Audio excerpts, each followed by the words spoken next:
them, I'll give you 10 seconds.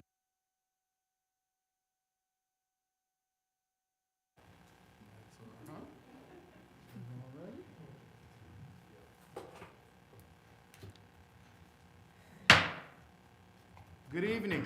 I would like to call this Tuesday, February 15th, 2022, business meeting of the Dayton Public School Board to order. Treasurer, may we have a roll call, please? President Smith, Present. Ms. Reinhardt, Present. Mr. Sampson, Present. Ms. Wiegany, Present. Dr. Pickett, Present. Dr. Goodwin, Here. Mr. Lacey, Mr. Lacey is absent and his absence is excused. okay. 6 present. Thank you, Madam Treasurer. May we stand for the Pledge of Allegiance?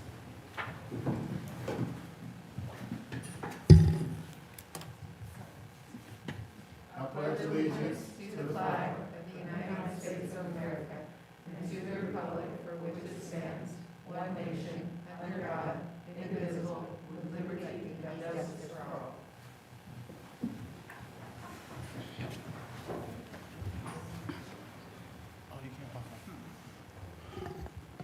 Once again, good evening, good evening. Thank you, everybody that came out to join us. Before we get into our recommendations, we want to start out with a special presentation from Dr. Burton. If you could, Dr. Lally, could you give us a brief bit on why Dr. Burton will be presenting to us this evening as she gets ready? Yes, and Teresa Prince will also be presenting tonight as the Executive Director of Transportation.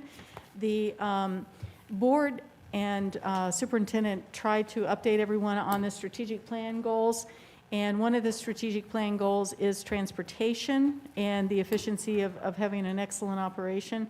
So what we did was we mapped out business meetings where each business meeting, something would be presented related to the goals and to those strategies. And tonight, it's transportation. So we'll have a presentation from them tonight for that. Thank you, Dr. Lally. Dr. Burton and Ms. Prince, the floor is yours. Good evening. Good evening. Good evening. Board President, Vice President, Board members, Superintendent, Treasurer. I'm here to do an overview of transportation, and I have with me the Executive Director of Transportation. So I'm going to start out with just talking about the strategic goal and the things that we're doing in transportation that aligns to the district goal. So if you can see, Sharice, next slide. The areas we're going to talk about tonight is developing an excellent department. We're going to talk about personnel, buses and maintenance, routing and scheduling, our efficiency and our budget. We're going to talk about the highlights that we've achieved so far this year. Then what are the key performance indicators that we'll be tracking to make sure that the transportation department is moving toward excellence, and then our future initiatives. Next slide.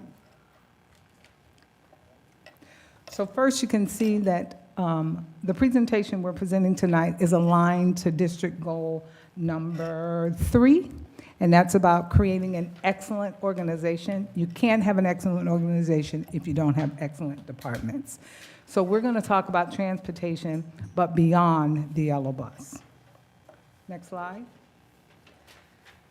First, I want to give you an overview of the personnel in transportation. Teresa Prince, who's here with me, and I'll do half of the presentation, she'll do the other half. The department, the administrative team for the transportation department consists of Mrs. Prince, who is the executive director, and then we have 4 directors, 1 director over logistics and the call center, routing, and another director that's over the coordinators who are responsible for the drivers and the paras, then a director of compliance and training, and a director of the fleet, which is all of the buses and the white vehicles. We right now have a vacancy for the coordinator in the garage, and we also have an IT analyst that helps us with all of our software. Now that there are so many software items that we have employed in transportation, And then we have 2 coordinators of the drivers and paraprofessionals. Next slide, Therese. Currently, we have 126 drivers. We have 40 paras, and we have 8 mechanics, but you'll see it says 6 over 8. We're about to lose 2 mechanics. So we'll be down to 6 mechanics rather than 8. We have 3 logistics specialists, and we don't have any paras. So currently we have 2 we don't have any clericals, I'm sorry. So right now we have 2 sub-clericals in the position. We are budgeted for 3, but we have 2 subs right now. What we're proposing for next year is to have 150 drivers. That's around the number we've asked for every year. Our challenge has been finding 150 drivers, 45 paraprofessionals, maintaining the count of 8 mechanics. We are asking for 8 mechanics because industry standard says that for every 26 buses, you need 1 mechanic. So you'll see we have 185 buses, so that would equal to about 7 mechanics. But we've asked for 8 because we need 1 person to manage the white fleet. Then we are looking for 5 logistics specialists. Those individuals are the people who are in the dispatch, as well as they help out with routing. We have contracted out that work, but they help that company with routing. And then, of course, the 3 clericals. Next slide, Sharice. The next thing we looked at was driver attendance. The average absenteeism rate per day ranges from 17 to 20%. Paraprofessionals, about 13%. Mechanics, about 13%. Next slide. Buses, we have 185 buses. The average age of the buses is about 6.6 years. And we have passed so far 100% of our inspections. The industry target is you should pass 95%, and we've passed 100%. Why are we only at 40? Because that's the schedule we're on. Because the highway patrolmen, they come out every week or every other week and they inspect a certain number of buses. So far, for every bus that they've inspected, we've passed every inspection. And then I'll let Mrs. Prince take over from here. Good evening, President, Vice President, board members, Treasurer, and Dr. Lally. So I'm going to take over from this part for the buses and the maintenance. Currently, we have 185 buses. The average age of our fleet is 6.6 years. Again, she said they passed the 40% because that's what we've went through so far. Buses and maintenance. Our chassis and our body warranty, the number of buses that we have with a 3-year or 30,000-mile warranty has expired. And so that's 185 buses that has actually expired with the body and the chassis right now. And that could be, due to the roads that we travel on here in Dayton. We do have an extended engine and transmission warranty. The number of buses with 10 years, 100,000 miles, is 140. But of that 140, we have 125 buses that are brand new that we bought all at the same time, previous years. So those will all be going out at the same time. Those warranties would be going out. The number of buses that have expired warranties is 45. So, and my recommendation would be that we buy at least 10 buses, new buses every year, so that the 125 that goes out, we have those replaced. That way, we don't buy another 125 buses. So the next slide, routing and scheduling. The transportation restart benefits is cost saving. Over the long term, we eventually like to bring our routing back in-house. That would save a lot of money for us. Timely routing of eligible students, and we're jump starting the 22-23 routes this year. So we're going to have a jump start on that, and efficient and improved routing. So right now we have prior to our outsourcing of our routes, we had 117 routes. And we had 1,500 students that wasn't routed at that time. Then when we when we outsourced it, we have 105 now, and every student should be routed at this point. We should not have any that are not routed. The next slide is the timeline for our routing. This is kind of just good information. For anyone, it takes 3 days. The national average routing time is 3 days. What we do is, when they request the transportation, we take that request, we send it to our outsourced, and then they route, then it comes back to us and we notify the parents, and they're on a bus within 3 days.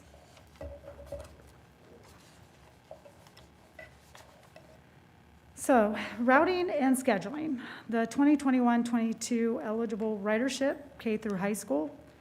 Right now, we transport 5,733 students.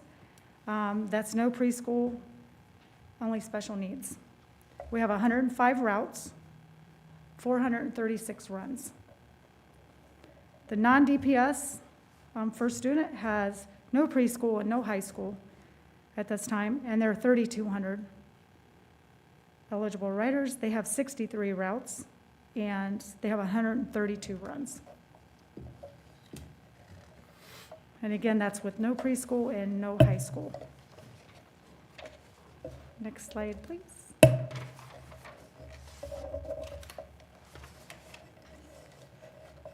So routing and scheduling, the 22-23 proposed DPS routes. Again, we have 105 routes currently, 436 runs. We have no hub runs. Hub and DPS only, we have where we were going to do just DPS and have hubs. We would need 117 routes, and that would be 485 runs and 89 hub runs. Then on the hub, DPS and non-DPS, that would require us to have 160 to 180 routes, 595 runs, and that would be hub runs at 110.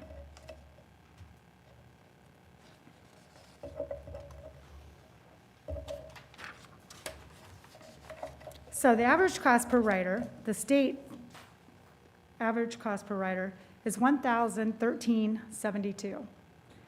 DPS for 2019 to 2020, it was $1,477.78. We travel 72.30 miles per day. Yearly miles per bus is 13,014 yearly.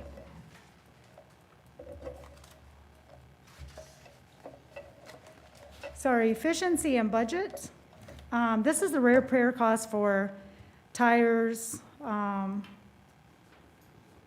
just our regular maintenance, basically. This is just a year-to-date in 2022. Right now, we're at $225,481, but the year's not over yet. So you can see how it was high, then it went low, and now it's back down low again.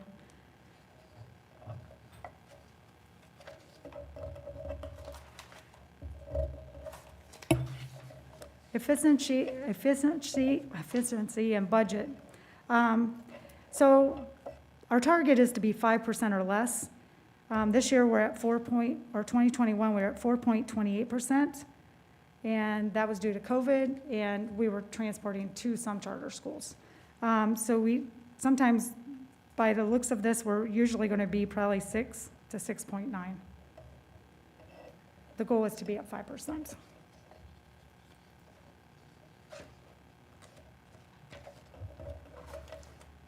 So some of the highlights, professional development offerings.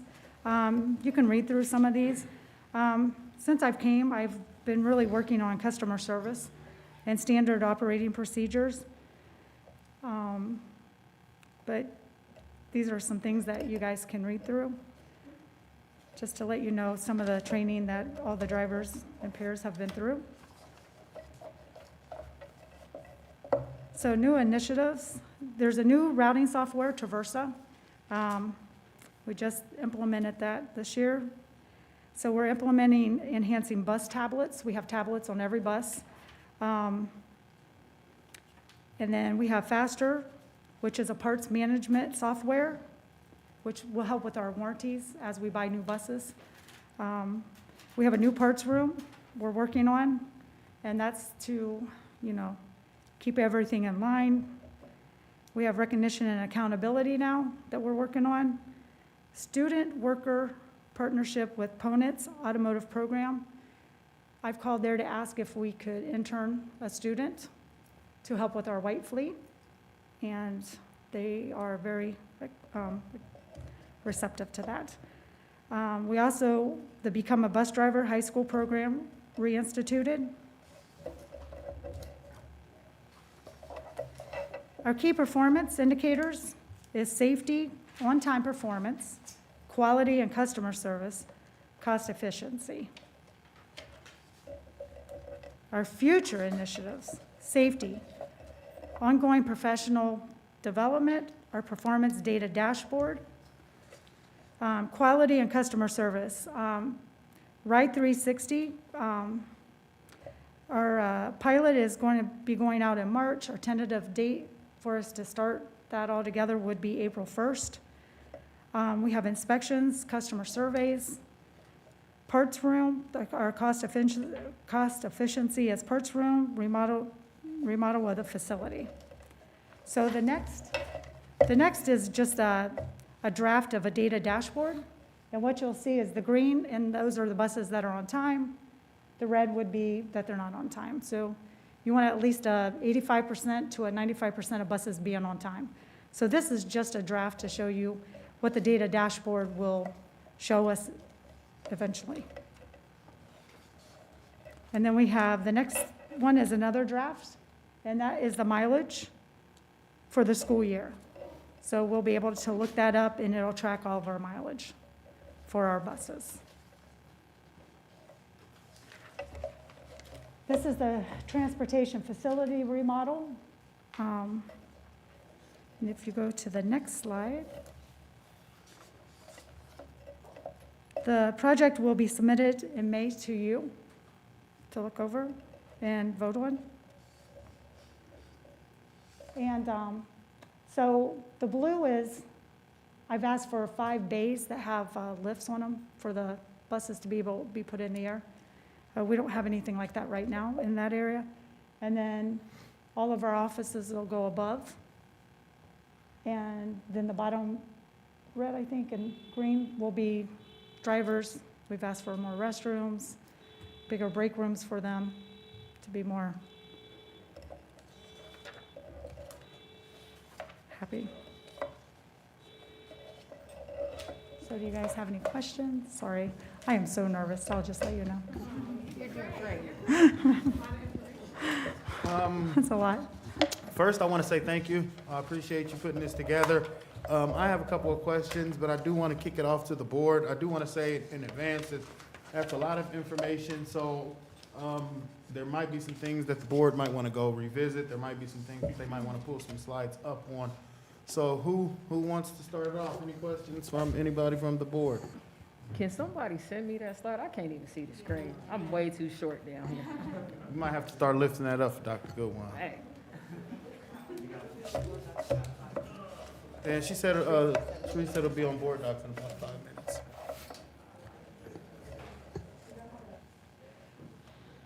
but I do have actual questions, so I'll kick it off for us.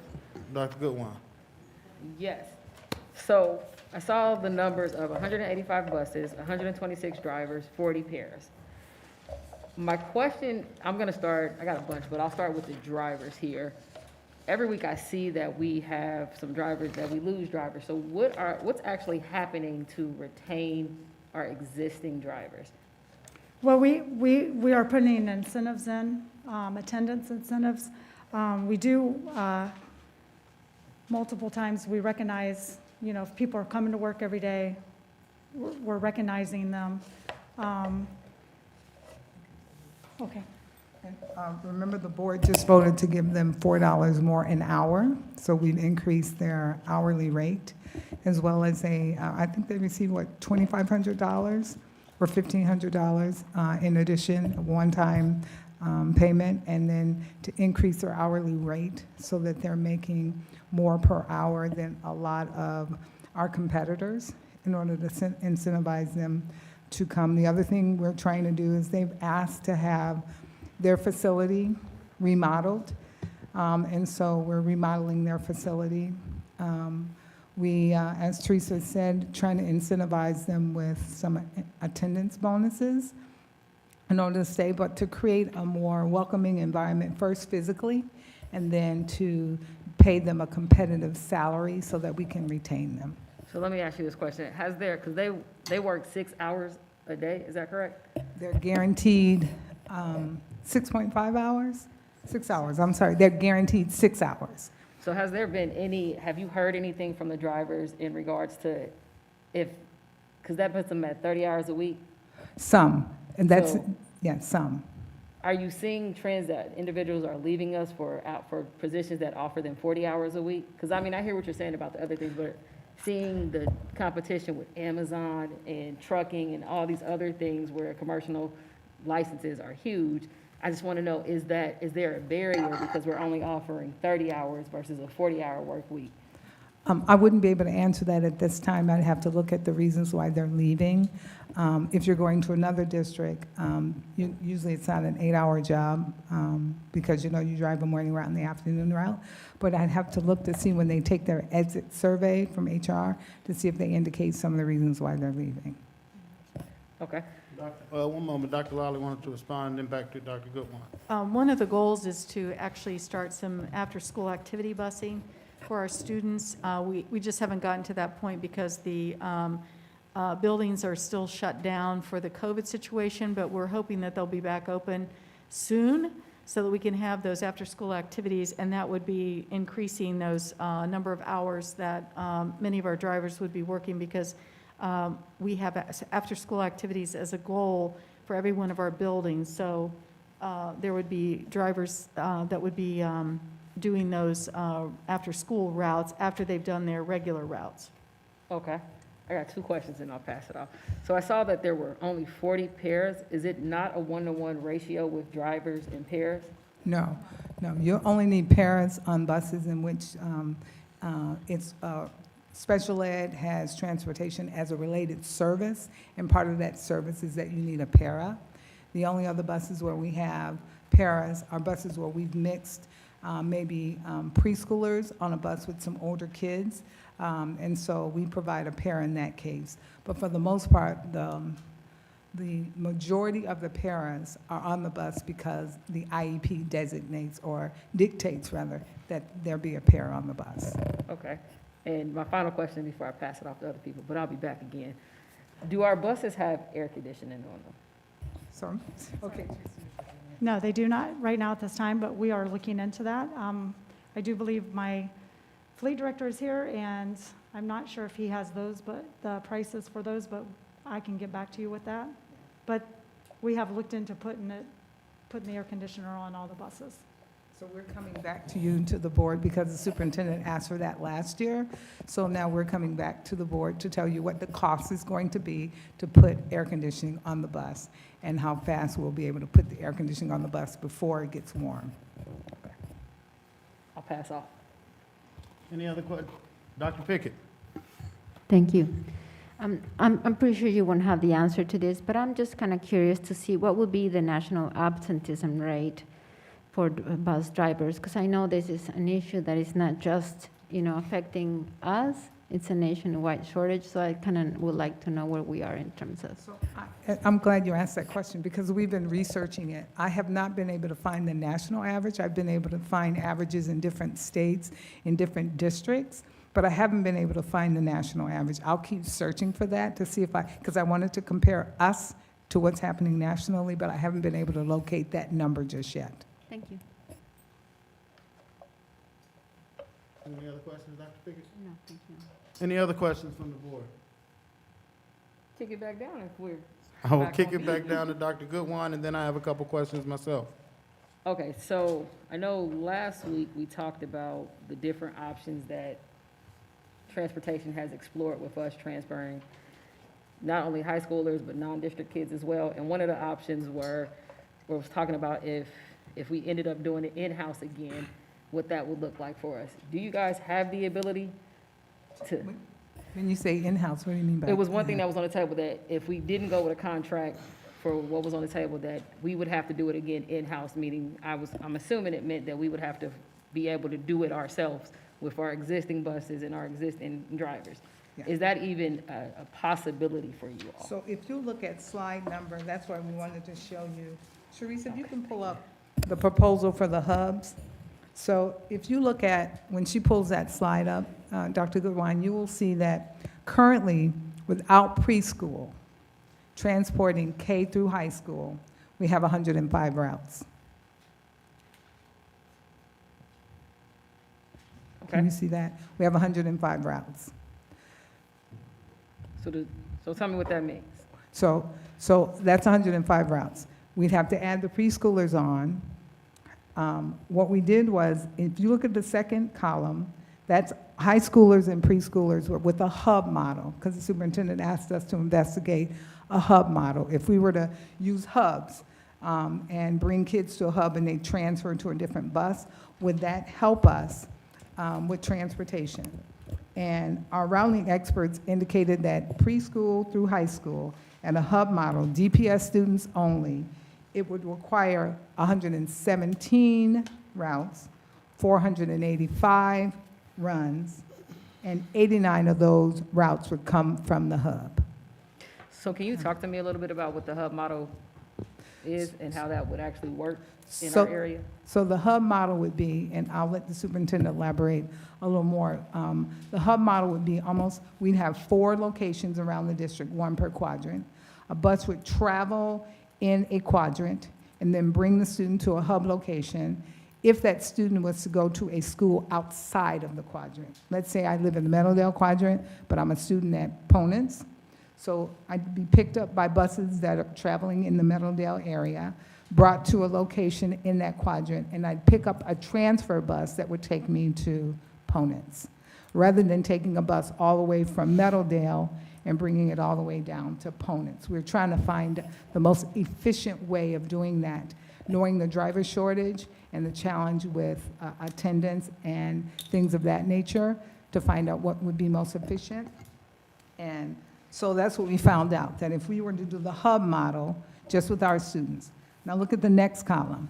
If we were to do the hub model and we did our students and the other ones that were required to transport, because we're transporting the same grade level, we would need 160 to 180 buses and drivers. It would need 595 runs, and 110 of them would come out of the hub. And that's continuing to use 4 locations for a hub, like you just said? Correct.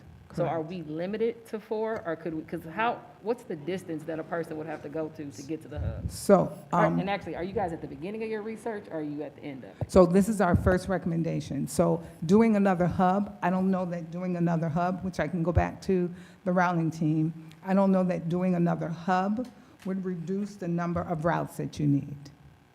But we can take that back to them and find out. We have 4 hubs. What would it look like if we had 6? What would it look like if we had 8? What would it look like if we had 10? Okay, and I know there are several districts outside of Ohio, I don't know any in Ohio, that are doing a hub model. And have you guys looked at what their success rate has been with those hubs? So yeah, so one of the challenges that they have that we don't have is, if you look at the bottom, we have to transport to 29 other schools outside of our schools. And we have to transport almost 3,000 students so far. Now, there's going to be almost 4,000 students so far. There will be more than that, because the 3,968 are the ones that have been submitted by those schools so far. They are not required by law to get all the names to us until April the 30th. So that number could go up dramatically. We don't know who those students are. We won't know for sure until April 30th. But we do know, we've asked them if they could submit it to us early so that we could do these calculations, come up with some ideas of what routing would look like. And so far, with the 3,900 plus, that would make us need 160 to 180 drivers if we bring it all back in-house. And right now, we don't have enough drivers to be able to do that. Okay, and this is my final question. I'll kick it back to you, Mr. President. I heard us talk about the increase, I think it's the signing bonus increase and the $4 an hour increase as well. Outside of financial compensation, what are we doing for the value proposition in the position itself to make our employees and our drivers feel valued to want to stay in our district? So that's a good question. I'll let Ms. Prince talk about some of the initiatives that she has. We know we have, like, put technology on their bus to make it a little easier by putting technology on the bus. Again, the attendance incentive, and then her recognition of drivers. We are constantly trying to find drivers we can recommend as hidden heroes, because you need to know there are a lot of drivers, a lot. And if there are any drivers in here, they can attest to it, who go above and beyond providing kids with gloves and hats and shoes and doing things when they see students at the stop, right? So every opportunity we have, we try to recommend them as hidden heroes, because they are indeed, many of them are hidden heroes in this district that a lot of people aren't aware of. Thank you. Mr. Sampson, I believe you had a question, sir. Thank you, Mr. President. First, thank you for this presentation. I do have a question about the transportation facility remodel. I understand that the remodel has been, and I see the projected cost. What accommodations, and I understand we'll get this in like May, you said, right?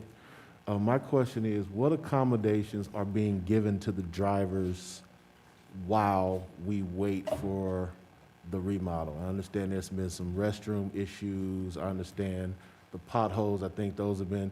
What accommodations are we giving the drivers while we wait for this remodel?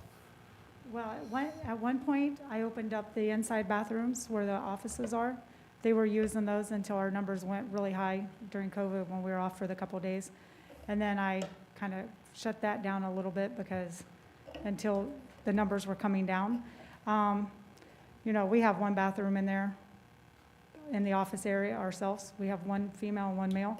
So we opened that up so they could come in there and use those. I don't know what other accommodations other than that, the restroom. I'm not sure exactly.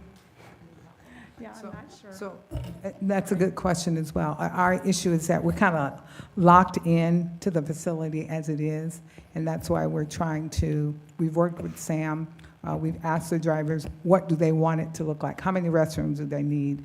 What do they want the facility to look like? And we're hoping that when it comes to you in May, that you'll vote it so we can get this project started and finally provide them with the physical accommodations that they've asked for.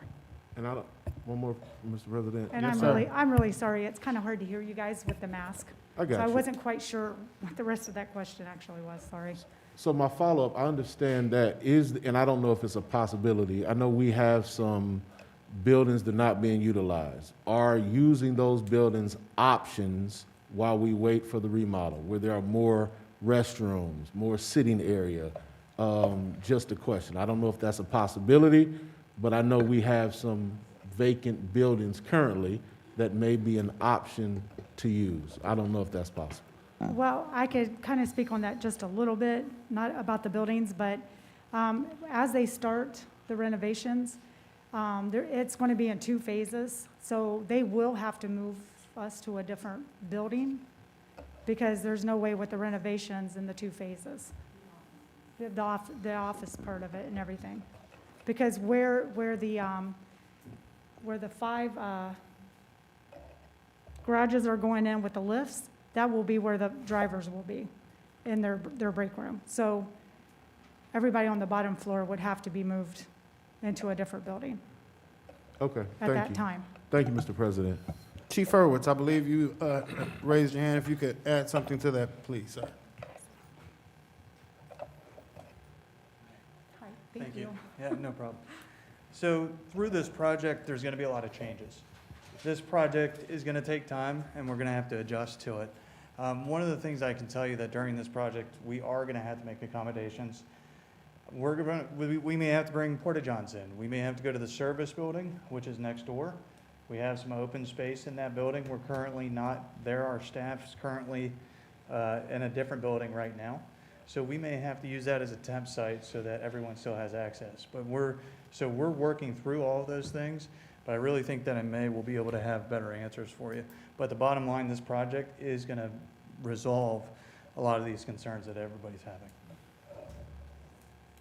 Mr. President, if I may? Yes, sir. Thank you for that, but please, please, please, let me go on record by saying, if porta-johns could be used as the last option, Correct. I would greatly appreciate it. Our Absolutely. drivers, the staff deserve better Mhm. than porta-johns. All So- right? Thank you. Yeah, absolutely. I second that. Thank you, Mr. President. No problem. I did have some questions myself. As far as routing, what has been some of the pros and cons to outsourcing the routing? And with that, have there been any nuanced issues with some of that routing? And then lastly, if they are, how are some of the drivers' feedback then input into the routing decisions? Okay, so the pros and cons, as it goes out to the outsourced people, we get it done a little quicker because right now we're not staffed. We don't have enough logistics specialists. Right now we're hiring to help in the routing department, into that department. So people are getting routed quicker by it being outsourced. I say outsourced. And with that, as the drivers come in, if they see something wrong with their routes, they come into the director of routing and they fix it. They sit down together and they fix the routes. Some of the cons of it is, these people some live in Montana, so they don't know the Dayton area. So we do rely on a lot of the drivers to come in, and if there's something not right, they tell us that it's not right, and we fix it immediately. So the pro would be that we bring it back in-house. And obviously, I can't bring it back in-house if I don't have enough logistics specialists that can do routing. And I'm not sure if I answered everything. A bit. So Sorry. if a driver comes in and, says, hey, this street is a one-way, or this street is too thin, or this is a dangerous street, how quickly then is that turnaround to fix that route? And then are there any mitigating things that come from fixing that portion of the route that then kind of trickle down? And then how quickly is that turned around to where that route is then sustainable to the level that bus driver would need? You're very good at this. Sorry. You say a lot. Sorry. So basically, as soon as they come in, we change that route. If they say it's a street that's restricted, then we change it immediately. The director sits right there with them and changes it immediately. And then from that point, when any changes come to the routes, the 3-day thing comes in effect. We put papers in their mailboxes to let them know that the route either had somebody added, had somebody changed, or the whole route has changed. We give them a new route sheet at that point. They are getting used to the tablets. That's why we still, every now and then, give them a route sheet, because some of them prefer the route sheet over the tablets. But we try to communicate constantly with them when there's things being changed, changes to their routes. Okay, and then how has it been dealing with parents and guardians that have to call in and with issues in there?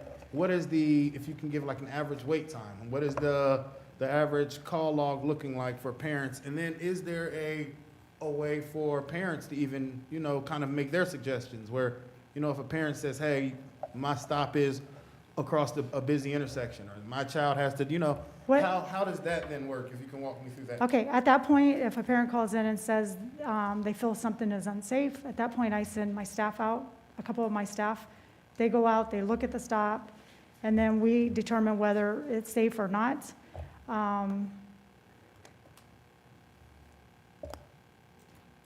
That's when the parent, and if a parent calls in and they have a complaint on anything, we immediately take care of the complaint, or concern, I should say. I don't want to always say it's a complaint, because it's not. Sometimes it's they're concerned about certain things, and I kind of recruit through the parents too, because I need drivers, so, when they call in, I always ask them, if they know anybody that needs a job, because we need drivers, so they try to be understanding, if we're late or something like that. Okay, and then how are we efficiently staffed for parents calling in? Is there We have enough a- people there to take those calls? We have a call center, yes. Okay, then lastly, with this idea around hubs and things like that, would that have any effect on our drivers' hours? Would it affect them if we were to pick up parochial and charters? What are some of the things that would then affect our drivers' hours? They would go up. Okay. So it would go up just even if we had a hub, the average driver's hours would go up with the hub? Yes. They would definitely go up. The hours would go up, but we wouldn't have enough drivers. So it would be then getting drivers. Yes, that's our challenge. That's our challenge, that we wouldn't have enough drivers. Okay, I appreciate that. Before I let you all go, I did want to look and see if there are any other questions from the board. I don't know who was first, so I'll start with Vice President, then I'll go to Dr. Goodwine, and then I'll go to Board Member Sampson. Thank you, Mr. President. Thank you very much. I appreciate this presentation. I've got a bunch of questions. The first is relevant to what Mr. President was just asking. How many hours does the typical district in the area have for bus drivers? Is it about 6? Is it less? Is it more? It's about 6.5, some of them went up to 7. Okay, thank you. I'm looking at this deck at slide number 8, and I've got a couple questions. This is about our fleet. So I remember when the district about 5 years ago bought all of these buses. Was that 140? Is that how many did they buy 5 years Hewitt, ago? 125, correct? 125? Correct, Hewitt, 125? The loan was for 125, somewhere between 115 and 125 buses, I believe. It was 115.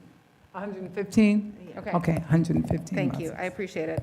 And looking at the two different warranties, obviously, it's of concern that 185, all of our entire fleet isn't under the smaller warranty. Do they carry a larger warranty for that, or is it typically, because we have the, for the body warranty, we have 3 years, 30,000 miles, and you said earlier that each bus typically does about 13,000 miles per year.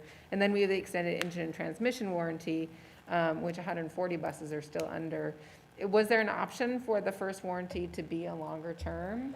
That's a good question. I wouldn't be able to answer that. I'd have to ask the person who does the garage, who Okay. knows about buses. We can get that answer for you. Okay, thank you, I appreciate it. What is the timeline for making this decision in terms of, when is our point of no return for when we decide what we are going to be doing next year, whether it's the hub for DPS or the hub for DPS and non-public?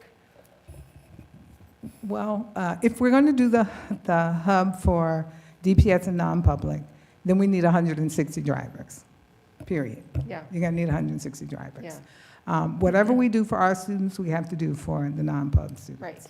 right, So if we are not going to be able to hire 160 drivers, that's a challenge in and of itself. mhm, Hence the reason why we put out the RFP out there for us to transport one group and for another company to transport the other group. Then the question always that impacts ridership is the distance. mhm. Well, whether we're going to go to the state says 2 miles, or we would stay at 1.5.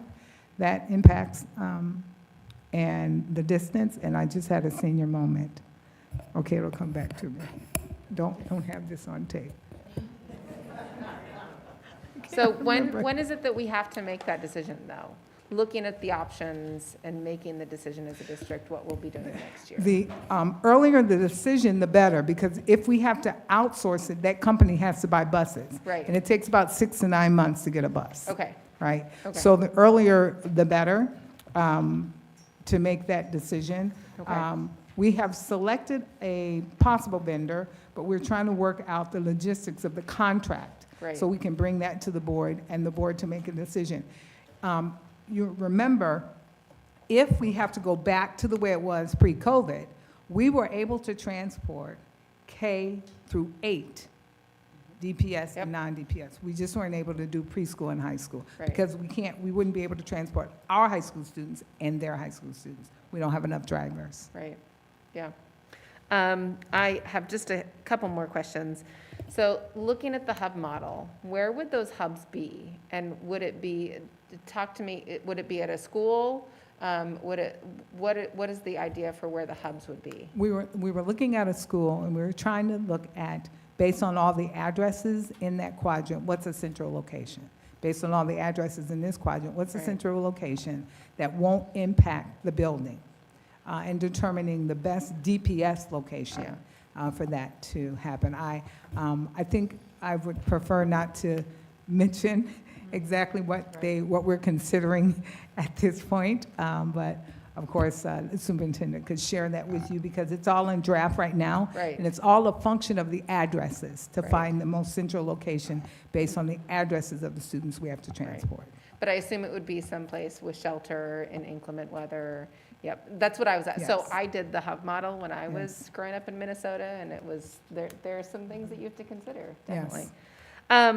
And then my last question for now is, along with the cost for the AC, because I know this has been a conversation we've had for several years, could we get an analysis of how much time during the year we would need the AC so we can look at all the different factors that go into it? It gets very, very hot when it gets very hot, but looking at what the climate patterns are and the temperature patterns, that would be really helpful. So we can give you generally when school's in session, but remember, the only day the bus compound is closed is on Christmas Day. Yeah, We run buses out of that compound every single day except for Christmas. Yeah. Because of the field trips, the Yep. athletic events, think of things like that. We're always, bus drivers are always on the road for the most part. okay. Thank you very much, I appreciate it. Thank you, Mr. President. You're welcome, Dr. Goodwine. Picking it back up, let's start with the hub questions again. So I know you just mentioned that you're looking at schools. Is this not an opportunity for us to partner with other public entities like libraries, community centers, city places, I mean, other buildings that are open during these times? Is this something that you guys can consider when deciding about these hubs as an option? Yes, but you'd have to look at the number of students that would need to be housed there. So if I'm going to drop off 300 or 400 students at a library, you'd have to have staff there. We'd have to get staff there to make sure that they can maintain those students at the library. That's why we were trying to look at our own facilities where we'd already have staff there. Okay, so I'm gonna ask that you look at the other ones so we know what that cost would be as well, because, I mean, it's an option. So then I had a question about our hiring process with, have we removed, and you know, at the federal level, that they reduced the requirement on your commercial driver's license, taking away one part of the test. Is that something that's in play here as well?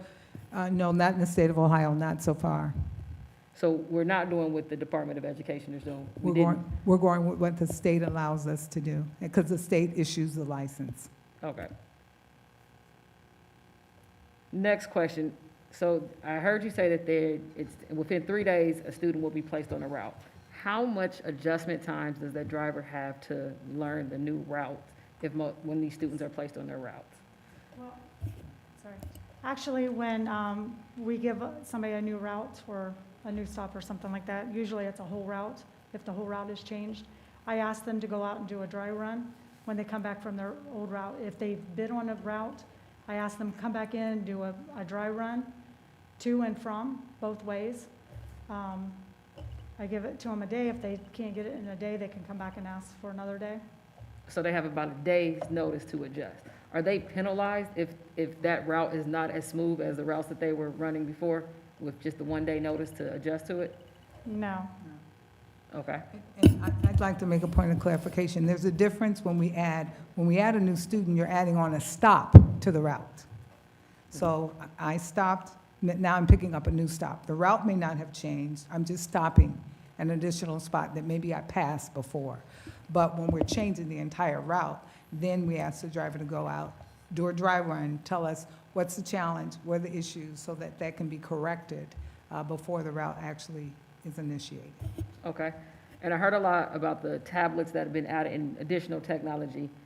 How much are we investing in the training for that technology, because I know individuals, a lot of people aren't good with change, and they need a little bit more than just like a standard time if you've been doing something so long. So if we've invested in this technology, what are we doing to invest to ensure individuals are comfortable with that technology and it's able to perform in the way we need it to? So, back in August, we had a formal training with Tyler Technologies. They came to one of our PDs and trained, and then we also trained another time, I think, September or October. We had another girl come from Tyler Technologies to train again. And if they need extra help, they can always come in. There's people inside staff that knows how to work the tablets, and that can help them if they're having issues with them. Okay, that's all I have. Board Member Sampson, and then Board Member Witt Gagne. Thank you, Mr. President. The only question I have right now, I have a lot more, but I'm only gonna ask one. How many, in our current situation as it relates to transportation, how many drivers do we have, and how many would we need? Do we have enough drivers now for this school year? If not, what does those numbers look like now?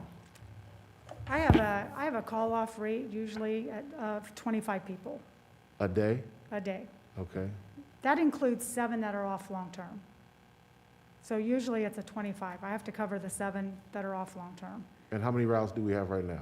We have 105. Okay. All right. Thank you, Mr. President. Thank you, sir. Board Member Witt Gagne. Thank you. My question really pertains to, I don't know if it's logistics or what, but oftentimes you see buses that clearly don't have, a handful of students on them, large buses. What do we do to look at, the overall opportunity with regard to the smaller units? And are there different requirements for drivers when those units are smaller? And is that a possibility as we move forward?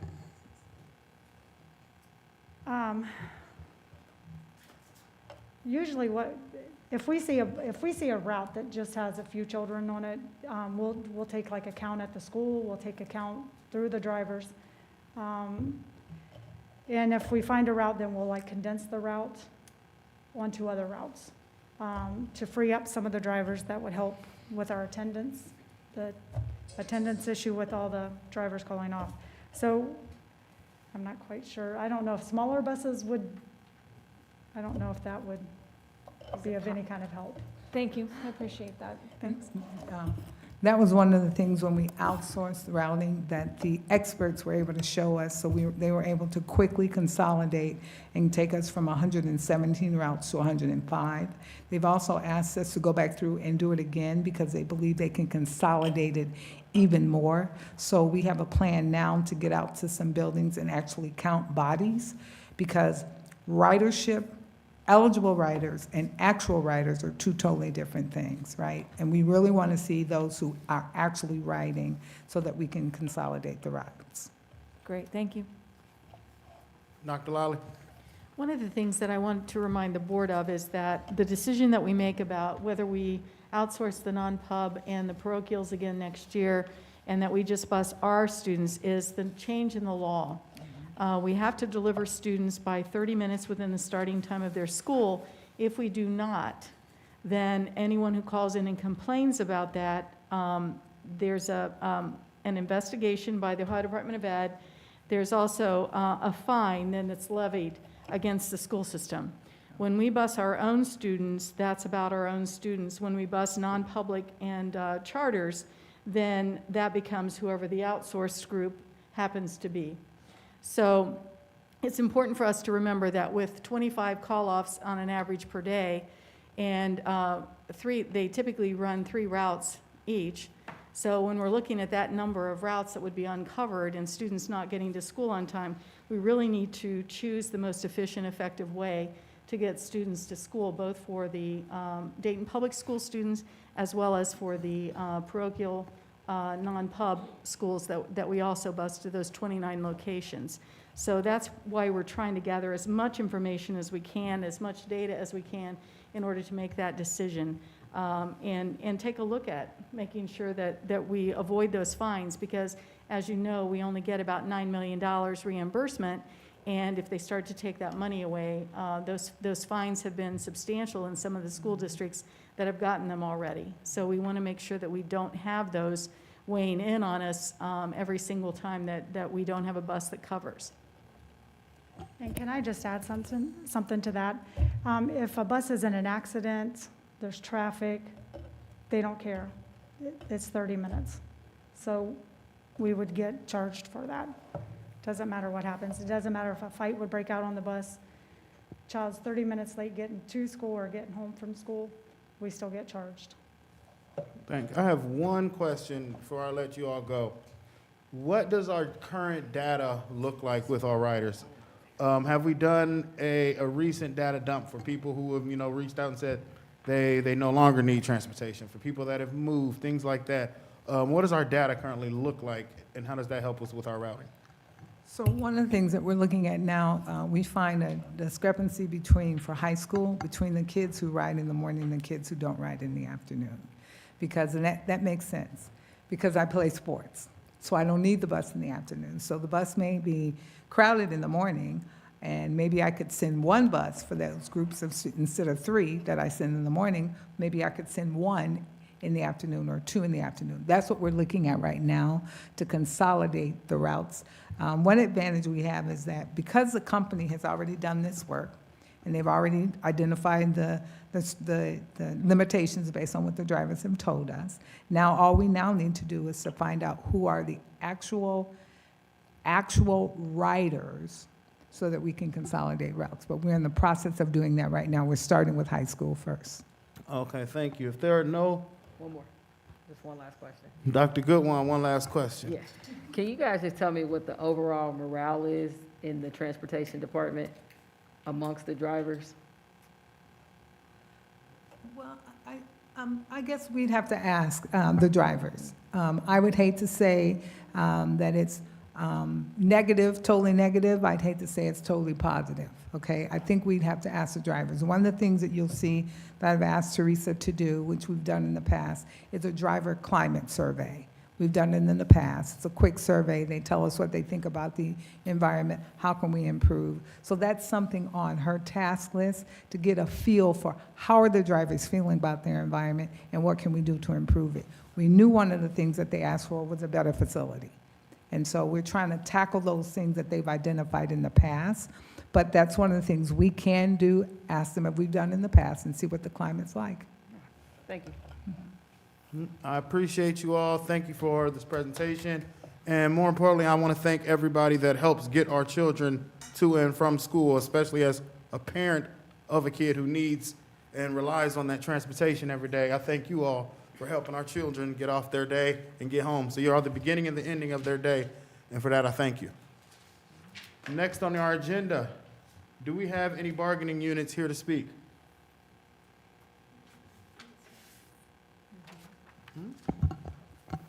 If not, we'll move to the hearing of the public. Madam Treasurer, do we have any people signed up to speak today? Yes. Okay, Madam- go ahead, Madam Treasurer. Marnie Winfrey. Okay, and as you come up, I do want to remind you to state your name and address when you come up. Please address the board as a whole. If you have any materials that you want to hand out, give it to the treasurer. You are limited to 3 minutes, and it is inappropriate to address any matter involving pending disputes, grievances under a labor agreement, disciplinary action involving an employee or student, ongoing labor negotiations, or concerns that are matters that have been settled, and/or any matter which is because of its nature deemed appropriate to be discussed in executive session. All of that out. So you are first. If we can have your name and address, and then you will have your 3 minutes, ma'am. Thank you. My name is Marie Winfrey. I'm a bus driver, professional bus driver for Local 627. Protocol has been established. President Smith, Dr. Lawley. Thank you for the presentation, Dr. Burton and Sizzle. We as Local 627 bus drivers, professional bus drivers, are giving you a formal invitation to come to transportation to see how our day-to-day work as drivers, driving the students to and fro, their home and their destination, to the school and back safely. We would like y'all the board members, to come and spend a full day with us, even riding on our buses, to see how well things are working in the process, since we do know that you're making the decisions on the transportation, fleet services, and the decision to keep in outsourcing or keeping it at DPS. Please consider that. Also, the changes in our routes, we would like you to come and join us and to spend the whole day with us to see how things are working. And thank you so much for your time for listening. Thank you. Madam Mo- Treasurer, Yes. are there any Molly- other? Yes. Molly Humphrey.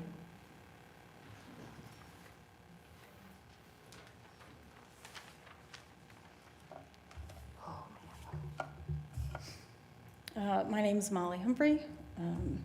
Good evening, President Smith, Superintendent, Treasurer, board members. I come before you today as a parent with 2 kids in the school district. I was both disappointed and frustrated about the decision to close the district the day after the Super Bowl. The primary objective of a school district is to educate students on book knowledge. By closing the district, you told our students that their education was secondary to that of a sports game. Our students that are still struggling to catch up from the upheaval of a pandemic, school shutdowns, virtual learning, and hybrid learning. Your actions took away the safety of a warm building and 2 meals from many of our students. Your actions forced parents to make the decision of not going to work and not getting paid, or leaving their kids at home unsupervised. Many families do not have the luxury of a stay-at-home family member to watch their kids or a daycare they can call on. A secondary objective of a school district is to show our students what to expect in the workforce by their superiors, their boss. By closing on Super Bowl Monday, you told our students that instead of holding district employees to the standard of coming to work every day and doing their job, that football matters more. You told our students the standard of the adult workforce is secondary to a sports game. The district failed to demonstrate the importance of proper employer expectations by saying a football game is more important than asking the employees of this district to come to work. I want my kids to know that their education is the most important thing to this district. From the teachers, the administrators, the SROs, the food staff, the secretaries, the janitors, the bus drivers, and all support staff that they see and don't see. I want my kids to know to see every level of staff member working hard for their education and safety. I want my kids to know that having dedication to your job, no matter what it is important. As a parent, one of my objectives is to raise kids that will be contributing members to our society. Time off is important. Having fun with friends and family is important. Everyone needs to be able to rest, to have a break, to enjoy themselves. This day off was not a part of the original calendar, meaning teachers had to change lesson plans and students lost a much-needed day of learning.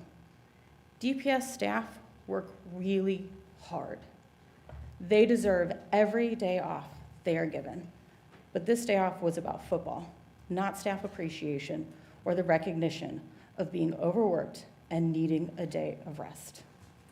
I'm disappointed that the district decided that a football game was more important than the education of our students, the safety of our students, and the life lessons that we should be teaching our students. Thank you. Thank you. Deanna Washington. All my questions has been touched on. Whatever I wanted to say, they have been touched on. So I'm good. Thank you. Okay. Jamie Ryan.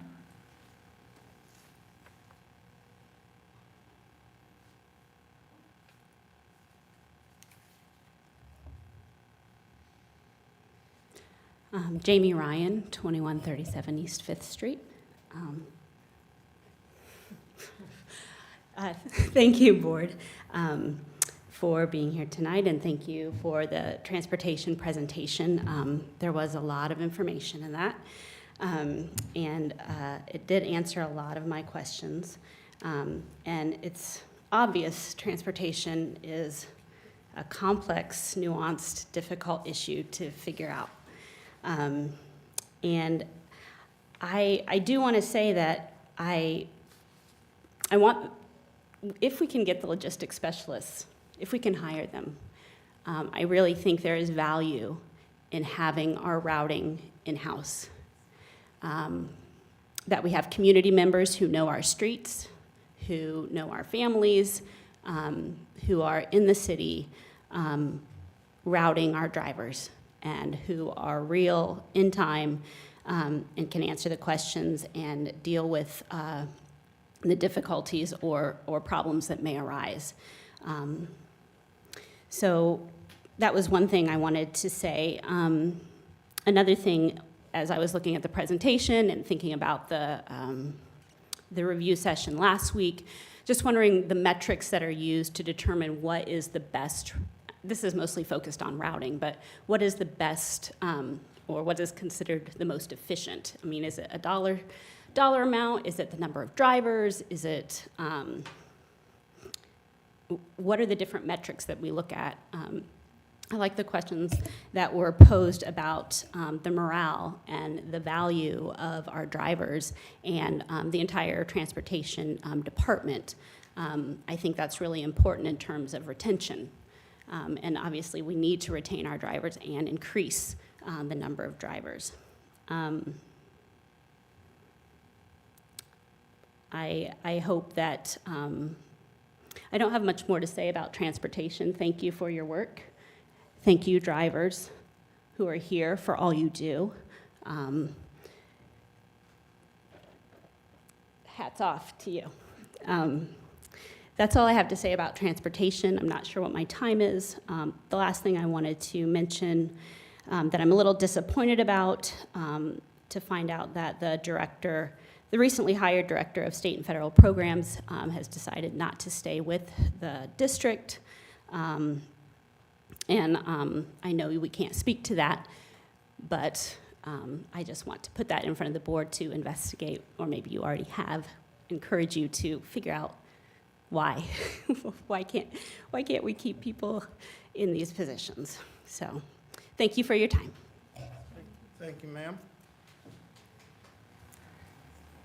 That concludes tonight's speakers. Thank you, Madam Treasurer. Moving forward, we have the consent agenda. I will entertain a motion to pass the consent agenda. So moved. Second. It's moved by Board Member Witt Gagne and seconded by Vice President Reiner. Do we have any questions on the consent agenda?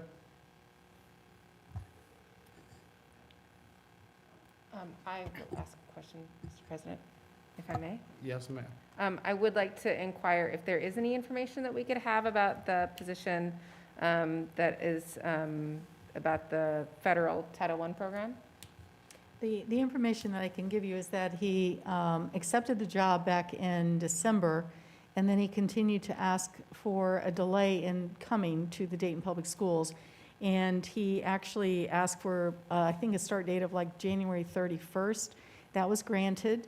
And I don't know if he actually, he never came at all. And I have to say, I helped get his wife a job because she was a teacher. I talked with another superintendent, got her a job, and they both have decided that they were not moving in from Indiana. So that's the reason that he's on here, but he delayed us about 2 months in the whole process. Okay, thank you, Superintendent. That position is really important. I assume that it's already open again, and we're looking actively It is. for somebody to fill. Thank you, I appreciate it. Any other questions?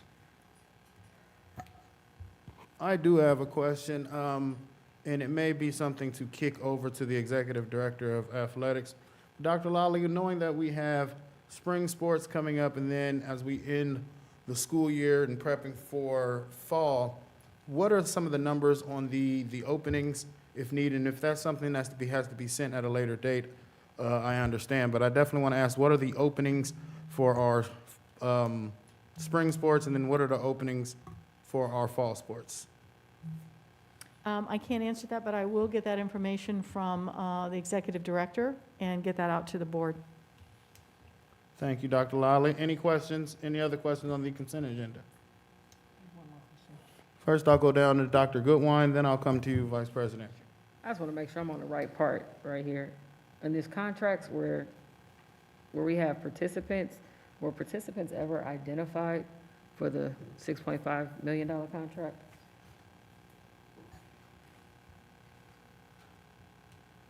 No, no one's been identified at this point. You're talking about where it says contracted transportation services, because we're still working through, trying to figure out which is the best way to go with that.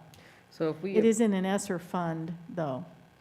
If we approve this today, If you approve it, you still have to approve a contract if we were to bring it forward to you. okay, This is just holding the money, earmarking the money. okay. And the second question on our ESSER funds, where are we at in our balance of how much we have left? If either of you guys know. I will calculate and I will send you how much we spend, how much left. Okay. That's all I have. And Mr. President, if I can correct it, Mr. Luther came and was here for 2 or 3 days, according to HR. They just sent me a text. So he was here a couple of days. I never saw him, actually, whenever he arrived, so he was here 2 to 3 days, but less than a week. Vice President? Thank you, Mr. President. I have a question about line 114 on the HR sheet. I just assume, I wanted to clarify, I assume that's because the Math Olympics is not going to be in person and is virtual. Is that correct? Am I reading that correctly? The remove board action for line 14? Yes. Yes, thank you. Appreciate it. Any other questions from the board? Mr. President. Board Member Sampson? Thank you, Mr. President. In the same vein of number 5, the Director of State and Federal Programs, was there an exit interview done with him?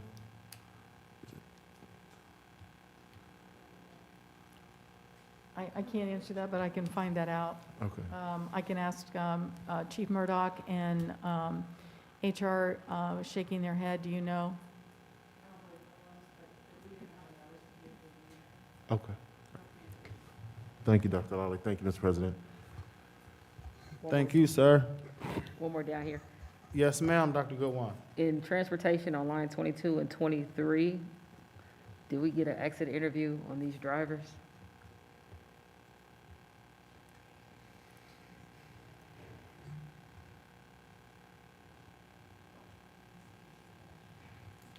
Are you asking, did we or can we? Did we? And then if we didn't, can we?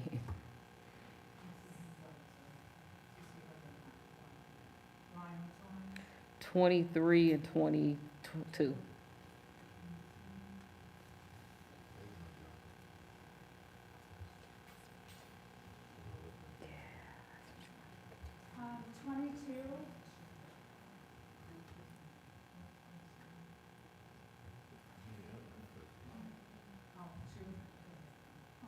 Can you come to the mic?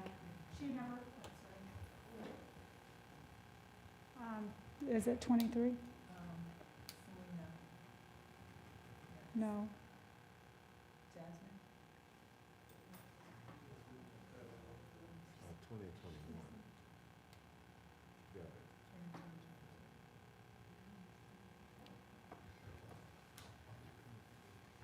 I know 22 has never showed up for work since we came back from summer break. And the other one, I'm not sure. There was no exit for that one.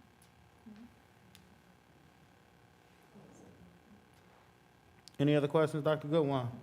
No, that's all I have. Okay. Last round, are there any questions from the board?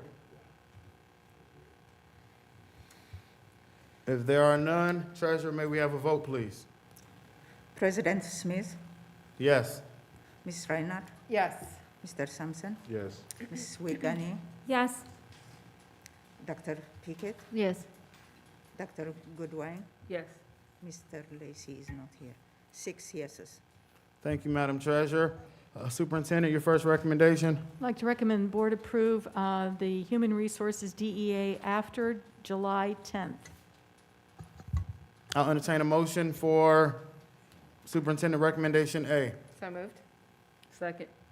It's been moved by Vice President Reinert and seconded by Dr. Goodwine. Are there any questions on the motion?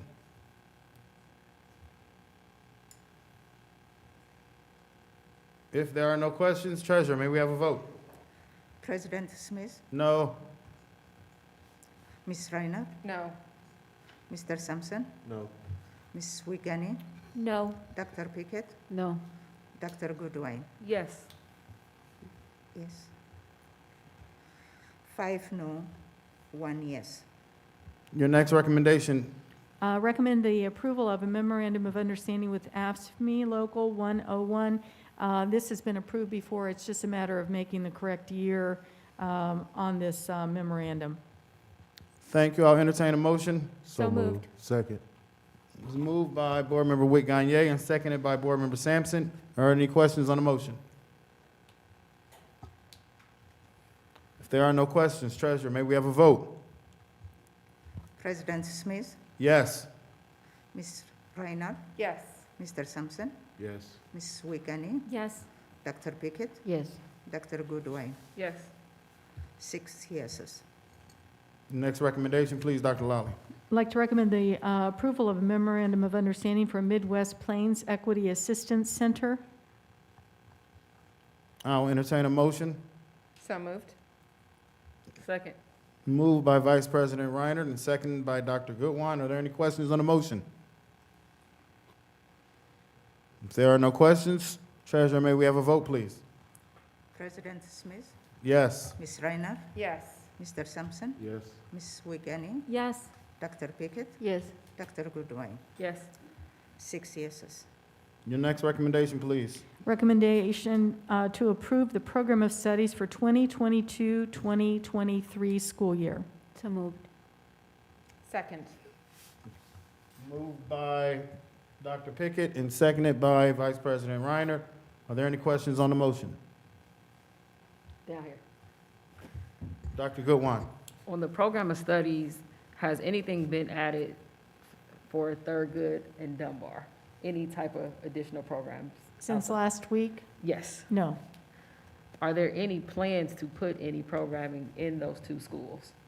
It will depend on what comes forward from staff or what comes forward from curriculum. Right now, I don't know of anything, Dr. Goodwine, at this point. But again, if there is, it has to be approved by the board. Any other questions?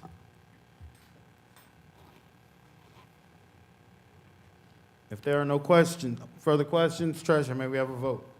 President Smith, Yes. Ms. Reiner, Yes. Mr. Sampson, Yes. Ms. Wiegany, Yes. Dr. Pickett, Yes. Dr. Goodwin. No. Your next Five. go ahead, Madam 5 Treasurer. yeses and 1 no. Thank you, Madam Treasurer. And your next recommendation, Dr. Lally. I'd like to recommend the approval of the Ohio High School Athletic Association membership for school year '23. I'll entertain a motion for recommendation E. So moved. Second. It's moved by Board Member Witt Gagne and seconded by Board Member Reinert. Are there any questions on the motion? Yes. Down here. Dr. Goodwine.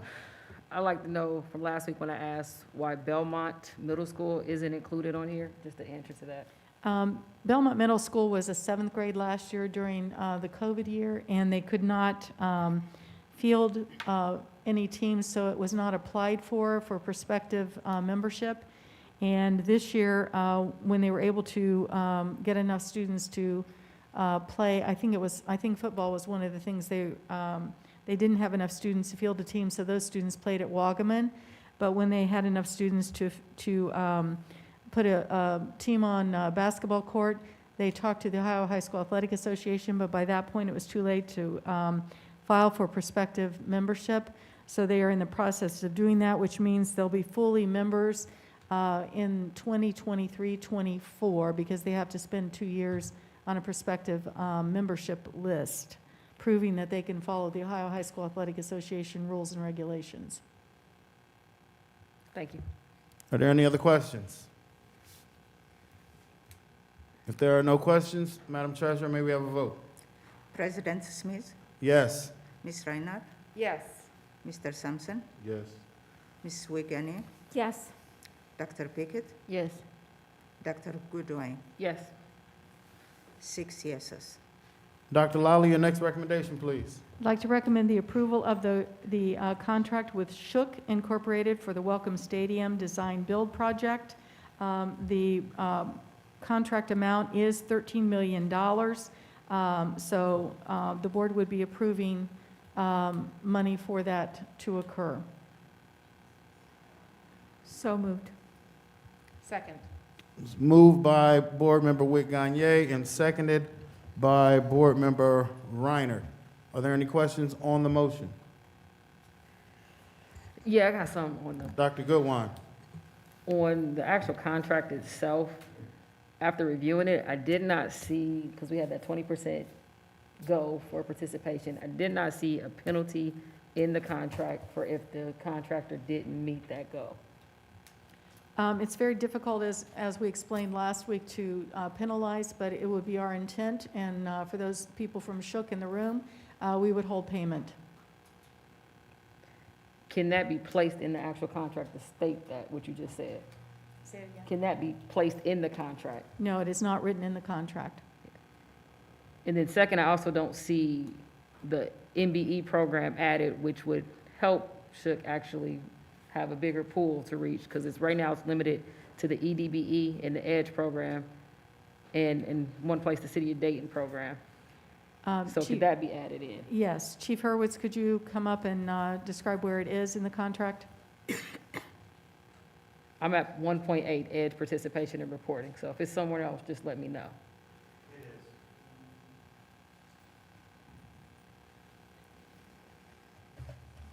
If I can remember correctly, I believe it was 6.2. I did not bring the entire contract. 6.2.2?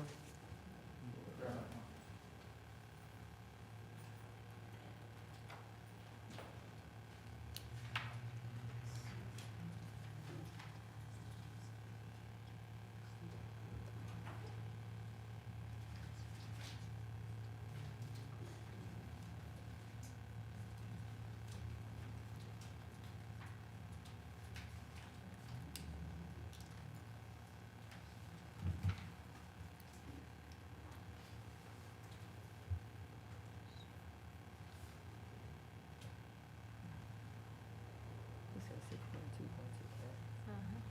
6.2.2. Yeah, yours might be a little different than mine. Are we looking at, when you say 6 point, is that under general provisions? Under Article 6, construction and closeout? No, I apologize, it's 1.4. It was added, yeah, it was added the day it was changed. It was updated. Is it in the, The original page. It's, would you pass that down to her? It should have been updated. Oh, can I, yeah, I'll read it. Okay. So 1.4 where it says the DB shall EDGE certified businesses and/or state of Ohio MBE. That isn't, I don't believe that is currently on ours. okay, yeah, this is different than what's Okay, shown. we'll make sure we get that updated. It's the updated version, after the question arose, we put it in there today, so it's probably not loaded into your content. The approval I'm recommending, though, is the most up-to-date contract that Chief Hurwitz has, which indicates that information. My apologies. Is there, on that, those same lines, is there anything else in this contract that you have, Chief Hurwitz, that isn't in front of us right now? Not that I'm aware of. Curtis, is there anything else that was added or changed in the original contract from Friday to today? Just that? Just that one. Any other questions? I do have a question. From the, we had talked about it last week, that The number that it should have been, instead of the 13 million, it was, I want to say 11,161,000. Is that changed on the final contract that we have? Yes, that's changed as well. Okay, so that means the budget wouldn't be 13 million, it would be the 11,161,000. That's correct. Okay, thank you. Any other questions? I do have a question on the reporting. Yes, ma'am, Dr. Goodwine. I can't find it right now, but the reporting of their participation, it was listed as timely. It didn't actually have a actual date of when they report, like monthly or anything like that. It just said timely. And my only issue with that is timely doesn't put a specific time on there. Monthly tells me every month I can see the progress of where we are. Because if you get closer to the end of the project, it's harder to reach participation the farther you go without us knowing. So we do have an answer for that. I'm going to Go let ahead. Curtis speak to that. Go ahead. And I don't have the contract in front of me, but the way it is monthly they submit a pay application. Mhm. With that pay application, they are to provide us a report that shows where they are at in meeting that goal. And then there's language in there that says we'll withhold payment till we get that report. Okay, so the board will get information, or you guys have monthly, and if we wanted to request that from you, we could have We'll include whatever that with our information monthly progress report to you every month or Yeah, however. it's And we'll act- give it it- to the superintendent. It's actually our intent to give the monthly project report to you as we get them. Okay, Not, you won't have to ask for them. okay. Any other questions from the board? One more question for you. Yes, ma'am, Dr. Goodwine. Trying to find, it was under the liquidated damages clauses. So are the clauses actually going to take effect? Because I saw the timeline that phases are supposed to be completed in. When does the clause trigger? Because it doesn't state in here when it triggers. But does it trigger if, I think one was like, I can't remember the date, but if that date passes, and then we're, the next day, working day, is our liquidated damage clause going to trigger at that point, or how does it trigger?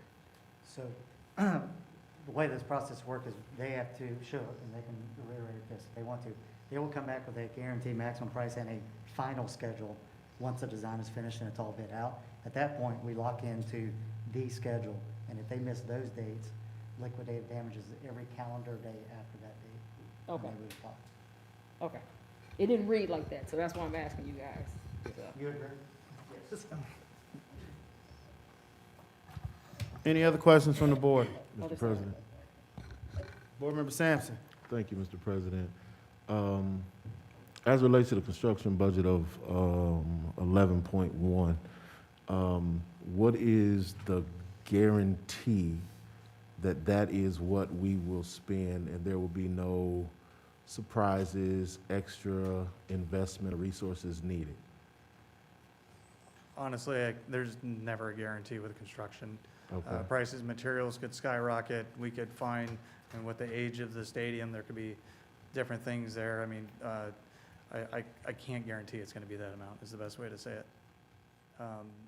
What's it? I think what we said is, this is our budget, this is the maximum we're gonna pay unless this board comes back and says we're gonna increase it. Correct. So we have to work towards that budget, and that's written into the contract. Mhm.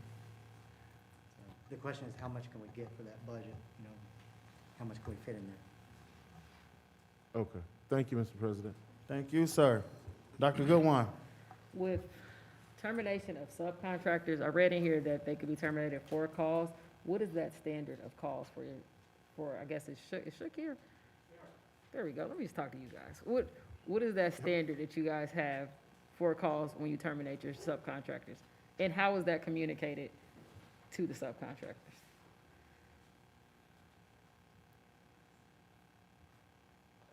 So termination for cause can be for any number of things. It can be for behaviors on a job site that aren't acceptable. It can be for non-performance of a contract. The process in our contract with you dictates that we need to put those same processes into our subcontracts. So much like the process reads for termination of our contract, which we hopefully never get into, we would implement those same processes on our subcontractors. Usually there's a lot of talk and discussion ahead of that anyway. There's also bonds that would get implemented then too, subcontractor bonds that we could draw on if a contractor defaults in their contract and doesn't provide the proper workforce or schedule or materials that they're supposed to. Okay, and I saw also that before you could terminate them, you had to get written permission from us. Do we have a process in place for how that will work out? No specific process in place yet. One of the first things we'll do once the contract is approved is have a kickoff meeting and talk through things like that with who has the authority to do what are the proper communication channels, and if we have to do things like that, what are the proper ways to go through that, and we set those processes up. Okay. Good questions. Thank you. That's all I I do want to say, if the board refreshes their board docs, I do want to state on the record that now it is changed, that the budget, as Board Member Sampson spoke of, is the exact number, $11,161,170.24. So that is been changed if you refresh your board docs for board members. Are there any other questions from the board? If there are no questions, Madam Treasurer, may we have a vote? President Smith, Yes. Ms. Reinhardt, Yes. Mr. Sampson, Yes? Ms. Wiegany, Yes. Dr. Pickett, Yes. Dr. Goodwin, Yes. 6 yeses. Thank you, Madam Treasurer, and I do want to say I look forward to this process, and I do want to state on the record that I look forward to working with all our community and making sure now that put it out there for our minority participants, our minority contractors, to be on the lookout for these things coming forward. And we want to do everything we can to make this a community project. I believe we want to see our locals be involved in this, and we just are excited for what we can do and provide for not only our children, but the city and the region. So I'm looking forward to seeing what we can do and how we can make this a great community space. Superintendent, your last recommendation. I'd like to recommend approval of the building and construction skilled trades contract. I'll entertain a motion. So moved. Second. It's been moved by Board Member Sampson and seconded by Board Member Wick Gagne. Are there any questions from the board? If there are no questions, Madam Treasurer, may we have a vote? President Smith, Yes. Ms. Reinhardt, Yes. Mr. Sampson, Yes. Ms. Wiegany, Yes. Dr. Pickett, Yes. Dr. Goodwin, Yes. 6 yeses. Thank you. Do you have any more recommendations, Dr. Lally? That concludes my recommendations for this evening. Thank you, Dr. Lally. Moving on to Madam Treasurer. We'll have your first recommendation, please, ma'am. I recommend that the Board of Education approves the following additional temporary advance to the Emergency Connectivity Reimbursement Grant until the reimbursement money comes. So the amount is from General Fund, $850,000 to the Connectivity Fund. I'll entertain a motion for Treasurer's recommendation. So move. Second. It was moved by Dr. Goodwin, and I think that was seconded by Vice President Reiner. Are there any questions on the motion? If none, may we have a vote? President Smith, Yes. Ms. Reinhardt, Yes. Mr. Sampson, Yes. Ms. Wiegany, Yes. Dr. Pickett, Yes. Dr. Goodwin, Yes. 6 yeses. Your next recommendation, Madam Treasurer.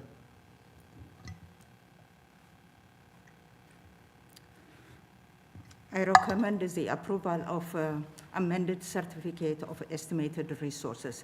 In here is what we are doing is reducing the certificate, reducing by the advances from general fund and increasing the Fund 599. I'll entertain a motion for the Treasurer's recommendation B. So moved. Second. It was moved by Board Member Sampson and seconded by Dr. Goodwin. Are there any questions on the motion?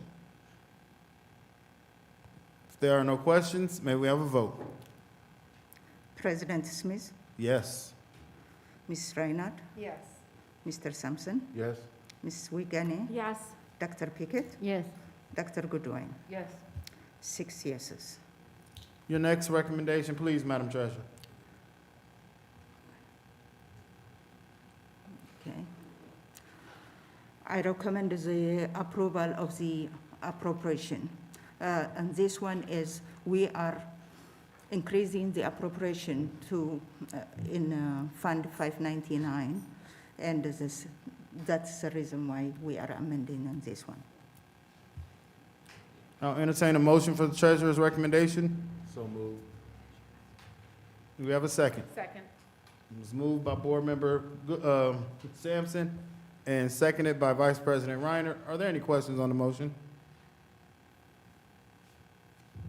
If none, may we have a vote, please? President Smith, Yes. Ms. Reinhardt, Yes. Mr. Sampson, Yes. Ms.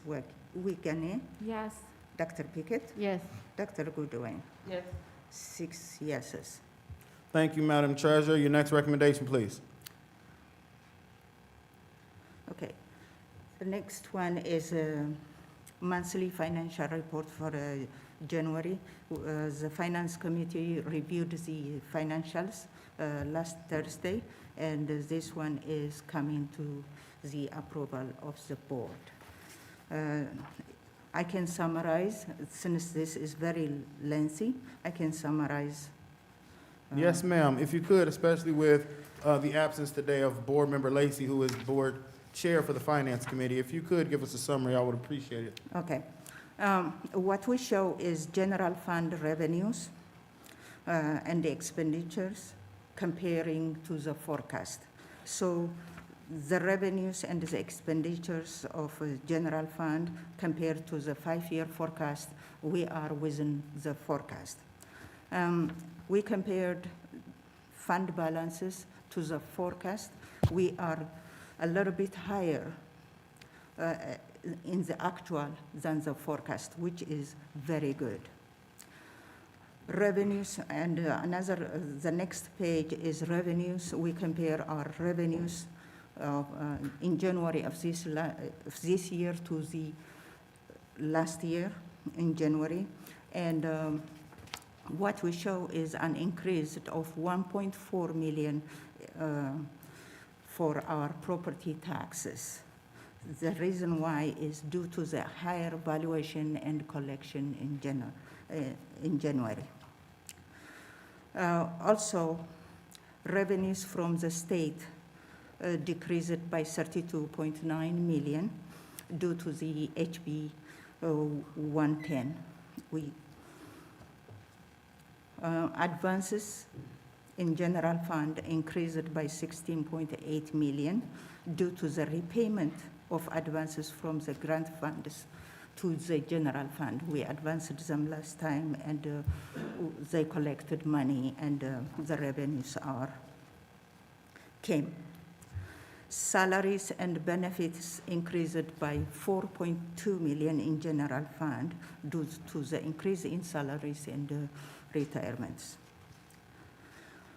Purchased services decreased due to decreased by 32 million due to HB 110. When I say HB 110, it used to pass through us for charters and vouchers, but now straight it goes to the entities instead of coming through us. General fund purchased service, general fund budget is 237.8 million, and so far what we spend is 56.46% of the budget, which is good. We are within a budget. We go to district-wide funds, revenues collected through January 30th. We collected 243 million, and we spent 231.1 million. And we have unreserved cash balance of 175.2 million. When we go to another page is district-wide budget is 595.1 million. So far what we spent is 47.28% of the budget, which is under budget. We are within a budget.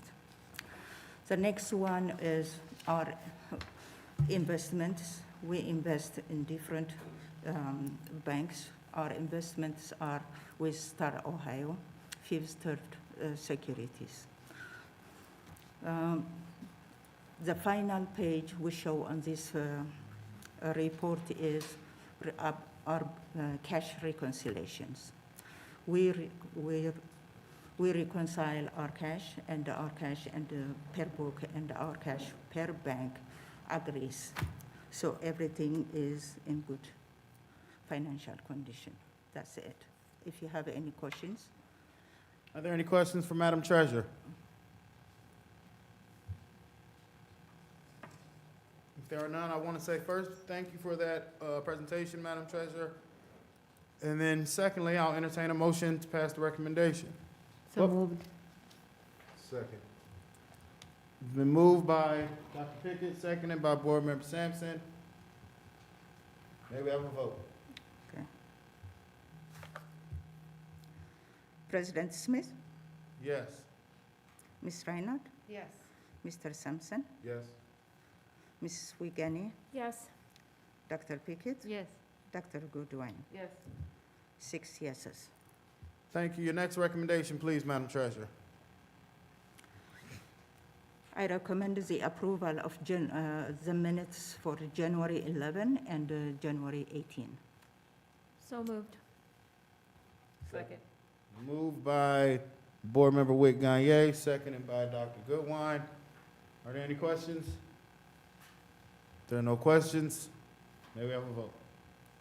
President Smith, Yes. Ms. Reinhardt, Yes. Mr. Sampson, Yes. Ms. Wiegany, Yes. Dr. Pickett, Yes. Dr. Goodwin. Yes. 6 yeses. Thank you. Your next recommendation, please, Madam Treasurer. Okay. I recommend the approval of the following donations. I have donations from Aliyah Lee, $100. Dr. Pickett, $200. Johnny Watson, $50. Lisa Hauser and Susan Spiegel, $1,000. And New Fellowship Baptist Church, $120. Thank you so much. We appreciate these donations. Definitely appreciate all of those. I will entertain a motion to accept that recommendation. 1 second, please. The first donation is to the McKinney-Vento Fund, not Dayton Public Schools. I mean, McKinney-Vento is in Dayton Public Schools, but it was specifically earmarked for McKinney-Vento, so I wanted to have that on the record. Thank you, Dr. Lally. Now I will entertain a motion to accept our donations. So moved. Second. Moved by Board Member Sampson, and seconded by Board Member Spencer Reiner. No questions? May we have a vote? President Smith, Yes. Ms. Reinhardt, Yes. Mr. Sampson, Yes. Ms. Wiegany, Yes. Dr. Pickett, Yes. Dr. Goodwin. Yes. 6 yeses. Your next recommendation, please, Madam Treasurer. I recommend the approval of the purchase requisitions. Are there any questions on the purchase requisitions? Mr. President. Yes. Thank you, Mr. President. Even though we don't vote on the less than 25,000, if somebody could tell me with the Apple computers, the 7 iPad Pro Wi-Fi for administrators, what administrators will be receiving these 7 iPad Pros? Chief Hurwitz? Absolutely. So the Apple iPads with cellular service will be for most of my admin team, specifically in using our FMX software, going out if they're doing inspections in buildings or they're logging assets. They can use an iPad out in the field, anywhere they are. and take pictures, do work orders, we're gonna become more efficient. We're gonna be able to start to track data and make better decisions with the right equipment. So really, this will allow us to function better as a team, and that's what this is for. Thank you, Chief. Thank you, Mr. President. Yes. Any other questions? Not yet.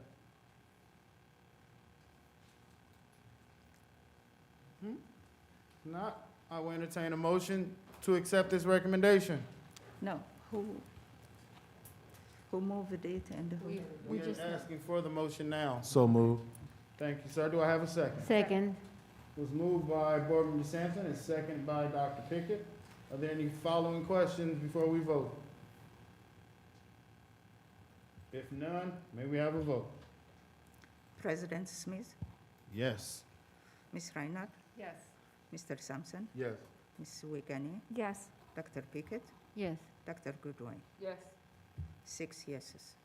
And your final recommendation, Madam Treasurer?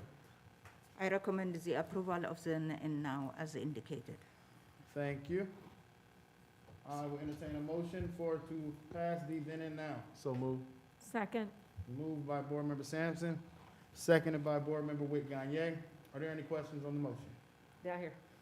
Yes, ma'am, Dr. Goodwin. I asked at the review session how this would look on our audit, and I kind of want a public answer for it as well, even though I did receive some information, just how this item will look on our audit, our projected look on our audit.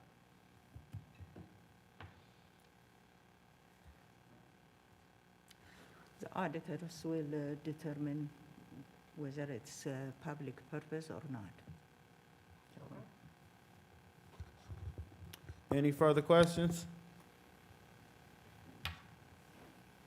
If none, may we have a vote? President Smith, Yes. Ms. Reinhardt, Yes. Mr. Sampson, Yes. Ms. Wiegany, Yes. Dr. Pickett, Yes. Dr. Goodwin. Yes. 6 yeses. Thank you. Does that conclude your recommendations, Madam Treasurer? Yes. Thank you. As we move into new business, first, I would like to entertain a motion to accept our board member expense and travel. So moved. Do we have a second? Second. Any questions? Any comments? If none, may we have a vote? President Smith, Yes. Ms. Reinhardt, Yes. Mr. Sampson, Yes. Ms. Wiegany, Yes. Dr. Pickett, Yes. Dr. Goodwin. Yes. 6 yeses. Thank you. As we move on first with new business, I want to start with Dr. Pickett. And as always, we want to explain kind of what's going on in new business with our board committees, any work that we have going on, and then any other public comments that you would like to make. So we will start with Dr. Pickett. Thank you, Mr. President. Thank you. Well, in January, Vice President Reiner and I went to Washington, D.C. to the NSBA Advocate Institute. And we were also visiting some of our representatives in Washington. I'm going to let Vice President Reiner talk a little bit more about that. One of the things that I was excited about was the fact that, you know, they're going to be adding more money to the, about $300 million to the Emergency Connectivity Fund, which is very important since we have about 17 million students in the country who do not have adequate access to internet. As far as the policy committee, we did not have a meeting since we did not have any issues to take care of this month, so probably next month I'll have a report for you. As far as the ESL committee, we met in January, and we're currently working on a 1 to 3 year plan that will help address the needs of our ESL students. Probably more details will come later. I also want to take advantage of the fact I would like to highlight some of African American local women because this is African American Month. I want to recognize Virginia Hamilton, who is a local poet and writer of children's books. Lieutenant Colonel Charity Edna Early, who was the first Black officer of the Women's Army Auxiliary Corps and the commanding officer of the only organization of Black women to serve overseas during the World War II. Matilda Dunbar, who was born a slave in Kentucky, and even though she was illiterate, she instilled passion for words for her son, Paul Lawrence Dunbar. Louise Troy, she was a teacher in Dayton, Ohio in 1878, and she was the only African-American teacher retained after schools were integrated in 1887. Geraldine Blandon, founder of the Dayton Contemporary Dance Company, who devoted her life to dance, education, and performance. Edith Lewis, first Black female radio disc jockey, and Ryan McLean, who was the first woman elected to Ohio Senate and first female Dayton mayor. That's all I have to say today. Thank you. Thank you, Dr. Pickett. I appreciate that. Next, we shall move over to, go to this side. Board Member Wick Gagne. Thank you, President Smith. I have been working hard alongside President Smith on the athletics advisory piece. You know, we've been doing a lot of work with regard to this wonderful opportunity that exists for Dayton Public Schools and the community with our renovations at Welcome Stadium. So really excited to continue to play a part of that and continue to work with you all and communicate about what we're doing. And we're getting to the point where we can start to see some renderings, and that's going to be really exciting. And I think that you're all going to be really excited about it. So I'm thrilled with that. From my BAC initiatives, I have a spring meeting scheduled. I have to check the date on that, but I did attend the Downtown Dayton Partnership meeting, and happy to report that DPS, while I know we all have our challenges and you know, we're all working hard to become better every day as a district and as human beings, that, you know, within the community, the lens is good, that we're doing good work, that our leaders, our administration, our buildings, our staff are all working hard to make DPS a great place, and it's always wonderful to hear our business community support us. It's important to the ongoing opportunities for our children and kids. So other than that, that's really all I have. It was wonderful hearing. Thanks for the transportation update tonight. Really exciting things happening, and I'm happy to be here. Thank you for the opportunity to serve. Thank you, ma'am. Appreciate you. Next, we shall go down to Board Member Sampson. Thank you, Mr. President. First, I want to say thank you to Ms. Winfrey, Ms. Humphrey, Ms. Washington, even though all of her questions were answered, and Ms. Ryan for speaking, doing public comment. I always am excited when the community can come out and we get a chance to hear what's going on in the community from a community viewpoint, because oftentimes we don't get to see the community viewpoint. So I appreciate everyone that comes and has an opportunity to speak to the board. Mr. President, I would like to recognize the wonderful work of cultural engagement and inclusion, males of color, females of color. Last month, they had a staff meet and greet with the parents of all of the male of color and female of color scholars. There were 67 parents that showed up. That is absolutely amazing. And so I want to shout out Cultural Engagement and Inclusion for that work. The Office of Inclusion, Cultural Engagement and Inclusion continues to grow. New staff, new initiatives. Every time I log on to Facebook, there's something new. So please, please, please, community, follow. There's a lot of stuff that is going on. And I just want to say they are currently serving over 1,068 students in that initiative of males of color and females of color. And I just want to say they are doing, I can't keep up with what they're doing.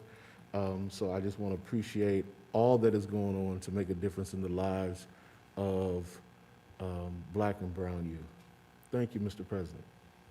Thank you, Board Member Sampson. I thought you was going to tell us about your nifty sweater down there, but I guess you did not choose to do so. I chose not to do so. Thank you so much. So since you didn't, I shall move it over to Dr. Goodwine. Dr. Goodwine. Yes, I got a lot to say to you guys. been fun times, you know, right. So, let's start with the committees first. The Technology Steering Committee, we still trying to figure that out. Next meeting will be a lot more solid, but we're not there yet. In the Parent and Family Community Engagement Committee, Vice President Reiner gave me a lot of great information that gave some good foundation of what had happened in the past. We have 15 parents signed up to come on board to the future, so we will be having our first meeting before our next board meeting, so we'll get to see what that new group of individuals is looking like and where that's going. I will say, outside of that, Happy Black History Month to everyone. I just want you guys to know, it wasn't until 1931 that the school of Paul Laurence Dunbar was built so black kids in Dayton, Ohio could go to school. And there were 7 schools that were before Paul Laurence Dunbar came that we could not attend, that 4 members on this board couldn't walk into because of the color of our skin. And just to know, that was only 91 years ago. And it's so important as we make decisions up here that we're reminded there wasn't always a place for some of us to go to school. I'm only 5 generations removed from slavery in my family. And that, it is a lot when we come up here and we talk about just the different things in here, because for some of us, it's a reality that school does allow us to do other things in life. And we all don't realize that until you go meet individuals who couldn't vote at one time, who couldn't go to school. And to be clear, it wasn't until 1954 that integration was even a possibility for individuals outside of California, because California came first in 1941, but then 1954, Brown versus Board of Education happened. But even in Ohio, just because the law changed that year doesn't mean the situation for black children changed here. So I say all that I know it got real deep in there, a little uncomfortable from people like, oh man, everybody's so cheery, but the reality is Black History Month is an opportunity to reflect on what our ancestors have done, as well as celebrate the accomplishments that we've had. Because I can tell you in 1931, there were not black board members. And now, here we are, you have 3, and before us, there have been so many that have come. You didn't even have women at a point. So just, when we have these conversations, just know it's all about making sure that the people who come after us, they just have better and they have more than what we had when we were here. And that's just super important to talk about. All right, so I'm gonna kick it back. We had our real deep moment for a moment. Oh, one more thing. I just wanna put on my, this is my grandmother's African kente cloth wear. And if you guys don't know, when you see African Americans wear a kente cloth, it's because it represents royalty in our culture. And that is, I mean, just a little rich history for you right there. We wear it to graduation. Some of it, my grandfather used to wear it all the time. If you don't know, my grandfather was a really big civil rights activist in this area, and it's just to show our heritage. Unlike some individuals, we all don't know, like past 5 generations, I can't tell you who my family is because they were slaves. And my family name is a slave master's name. That's a real deep thing for some of us. So, all right, let's get back to the program. Back to you, President. Thank you, Dr. Goodwine, and I want to say thank you for sharing in your family lineage with not only the public, but with us as a board. This too came from Dr. Goodwine's family collection, so we just want to thank you with that. And then before I even pass it off, just to even touch on that Dr. Goodwine's father or grandfather was actually the first person that gave my father an organizing position. And so that's what community is about, and so I appreciate you bringing that into the room, Dr. Goodwine. Next, we will move it over to Vice President Spencer Reiner. Thank you, Mr. President. As Dr. Pickett mentioned earlier, she and I had the chance to go to Washington, D.C. last month and do some really important advocacy work. This is my 3rd year doing it, my 2nd year in person because last year it was virtual. I'm grateful for the opportunity to do that with Dr. Pickett and to meet with the staffers, with Senator Sherrod Brown and Senator Rob Portman and Congressman Mike Turner. The staffers were wonderful, and we had some really wonderful, productive conversations. Some of the things that we focused on out there was, first of all, they all wanted to know what our COVID recovery plans were. And so thanks to the presentation that we had recently, I was able to give them a real detailed look into what we're doing in terms of using that money wisely, where we're putting it, they were all so thrilled to hear about the double teaching model that we have in grades 1, 2, and 3. And we are excited to give them the results when we get that. But they were all really impressed with that idea. We are pushing for full funding of the Individuals with Disabilities in Education Act. I think it is beneficial for the board to discuss passing a resolution in favor of fully funding the IDEA. Our goal is to have, when Congress passed this back in 1972, they promised that it would be fully funded up to 40%. The highest it's ever been is this year, and it's at 15.8%, if I recall correctly. We have a long ways to go. Particularly in districts such as ours, we accept every student here, regardless of disability. And so the numbers of our students with disabilities is much higher, and our financial cost is much higher. It is crucial that the federal government meet the full funding that they promised when they passed this more than 40 years ago, almost 50 years ago. Item of importance is preparing and developing future teachers. I was really pleased to be able to share some of the plans that we have for the teacher pipeline within DPS. We want to make sure that we're closing the homework gap, and the Emergency Connectivity Fund was mentioned earlier. And then lastly, supporting public education by funding public education, by using public tax dollars in public education. Part of that was really illustrated today when we talked about transportation, the millions of dollars that we spend because we are mandated by the State House to bus children who do not go to DPS. Millions of dollars. And then on top of that is the real fear of not being able to meet the 30-minute window and getting fined additional millions of dollars. Public tax dollars belong in public schools, full stop. And then as the legislative liaison for this district, I want to report some of the things that we have going on in the Ohio State House. There is a new proposal for this that the State Board of Education has proposed for the new report card. Some of the things that they'll be looking at in terms of measurements and metrics is achievement, progress, early literacy, graduation, gap closing, and an overall rating. They're taking a lot of comment at this time, and they have until March 31st to adopt it. There's a lot of other legislation going on. The biggest item that I don't have an update, but I wanted to let you know that today there was a hearing on the backpack bill, and I will go back to saying that public tax dollars belong in public education. I'll have an update for you on that next month. And that is all that I have, Mr. President. Thank you. Thank you, ma'am. Dr. Lally.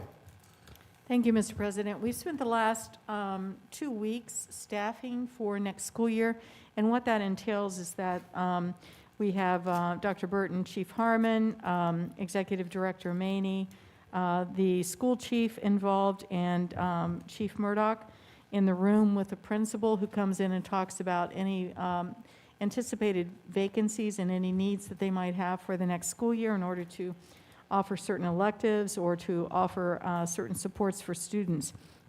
So we wrap that up today, and I want to thank the team for being well prepared and helping get that done fairly quickly. And then also the principals were well prepared in talking about what their needs were and what their staffing needs were. There are a variety of activities occurring to celebrate Black History Month. They're happening in each of our buildings, and then there also, we have several things online that are available, as well as a new video series that our Males of Color, Females of Color, Office of Cultural Engagement actually put together to celebrate the achievements and the successes of Black Americans. So we're very pleased that we finally have that off the ground after it's been talked about for a couple of years, so we're very excited about that. The Business Advisory Council dinner is next week, and that is Montgomery County Business Advisory dinner, and several board members and I will be attending that. And it is the Montgomery County, the entire county's business advisory group. We have our own Business Advisory Council that Board Member Wick Gagne serves as the chair of, but we also are part of that bigger group in Montgomery County as well. And then an interest survey for after-school programming was sent out to students. They filled that out, and we have quite a few results from that. That will help guide some choices of what we offer in several of the buildings. So we'll be putting that together and our outreach coordinator will be working through that. And we've also begun to plan for summer school. Our partners with our neighborhood school centers have already stepped forward and indicated that they would like to, again, be partners with us, and we'll be happy to be partners with them, as well as some other community organizations are stepping up and asking for support letters for them to apply for a grant to the Ohio Department of Ed for some summer programming. And then, of course, we have our own internal DPS programming that we're planning on as well. So that concludes my report for tonight, Mr. President. Thank you. And before I go, I know we have our Madam Treasurer. I know you're seldom of many words, but do you have any words that you would like to share, ma'am? Not tonight, thank you. You never asked me before. Gotta reach out, gotta ask. We never know unless we ask, but I just want to say I really do appreciate you, Madam Treasurer. So it is Black History Month. I do want to appreciate our PIO team for the information that has been shared online. I would encourage everyone to just look into your history. And even if you are not an African American or Black, or whatever you want to call yourself, look into your history. Because your history at some point is intertwined with the history of people that look like me. As Dr. Goodwine said, we talked about Dunbar opening in 1931. Dunbar was not allowed to play in the city conference until 1947, though. So that's 16 years where a school had to travel to find other all-black schools to play without funding from a district, without support from a district. Conversely enough, that is actually the year that changed was when Welcome Stadium opened. So that's another piece of our history, is that when that stadium opened is when somebody thought, you know what, why are we keeping these people out? And that's 1947. I think when we look at our history and look at how it shapes today, we've looked and seen numerous schools close and shut down on the west and northwest side of town, but we don't dive deep into the reason of that, and that's because when those sides were started to be integrated, that's why they built so many schools. So you had schools on top of schools so you could enforce segregation by saying, we have a school in this neighborhood, we have this. If you think where Dunbar was, the original Dunbar was just around the corner from Roosevelt. If you think of where these schools were, they were just around the corner from each other. And so that's why later on, once the makeup of a city changes and you don't have that population, then you have excess buildings. So looking at how our history, the history of what goes on, this week I am honored to be in a premiere at the library, a PBS documentary on redlining in Dayton and Springfield. So just spend this month to really dive in, and then hopefully after this month, you can dive in even deeper, because our history is intertwined with things like that. It is intertwined with the lives of people who came before us, people who don't have big names that we know and that get honored, but people's moms, dads, grandmothers, grandfathers, aunts, uncles, because as much as we talk about the struggles, I know people that have great stories of perseverance, of love, of fighting, of overcoming obstacles. So as we move forward, I do want everybody to understand that and really, really dive into the history of race relations, and Black excellence. As we speak on excellence, then new business, one of our new committees is the School Activities Committee. We've been doing an audit on just seeing what's out there. What are some of the things out there in our communities? Activities that are not after school in our buildings, but out in the communities. And then secondly, looking and reaching out to schools, because one goal of ours as we want to come and see is rebuilding our student governments. We can't expect our children to be civically engaged if we do not give them the formulas and spaces to do that as young people. So that is one thing that we're working on through that. In athletics, we had our athletic advisory meeting where we talk with our coaches, and we have principals, we have site coordinators there, board members there. And so that's what we talk about, some of the things that we want to see, policies that we want to look at, updates. How are we looking at eligibility? How are we making sure that those who have eligibility issues get help with their grades and after school work? So that's been there. I think we've talked a lot about the stadium project. I will share that one of the hopes of this project is not only to enhance the playing surfaces, and things like that, but we are looking to hopefully add on an actual spirit store and a district hall of fame at that site. So we're looking to not only create athletic updates and ways to enhance activities for our youth, but ways to celebrate those that came before us in that way. You know, I want to see somebody be able to come down and get a Roosevelt hoodie, somebody get a Roth hoodie, because we don't talk about those stories. We don't talk about how Roosevelt was a school that was integrated and you had separate pools for blacks and whites and separate spaces for blacks and whites. And then once Roosevelt became primarily black and started excelling, it was closed. So you had, those kids had to go. Then they went over to Roth. Roth won 4 or 5 state titles in a 4-year period. It was shut down the next year and changed to a middle school.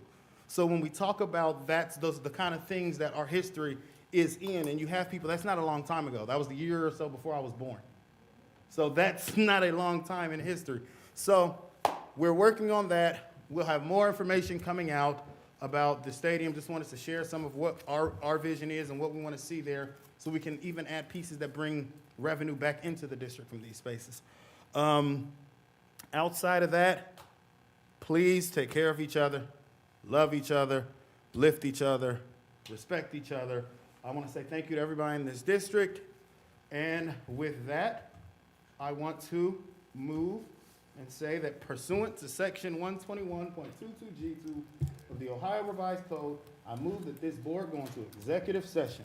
The meeting is being held to hold a conference with an attorney involving pending or imminent court action and to consider the employment of a public employee or employees. We will adjourn from the board's executive conference room. Is there a second? Second. It's been seconded by Dr. Goodwiner. Treasurer, may we have a roll call, please? President Smith, Yes. Ms. Reinhardt, Yes. Mr. Sampson, Yes. Ms. Wiegany, Yes. Dr. Pickett, Yes. Dr. Goodwin. Yes. 6 yeses. Thank you. We will adjourn. I will meet you all up on the 5th floor conference room. Is that correct, Ms. Kidd? 5th? We'll be on the 5th floor, everyone. Thank you, everyone, for coming out. Thank you all for coming. And please speak to somebody before you leave. Introduce yourself. Know somebody before you get out of here.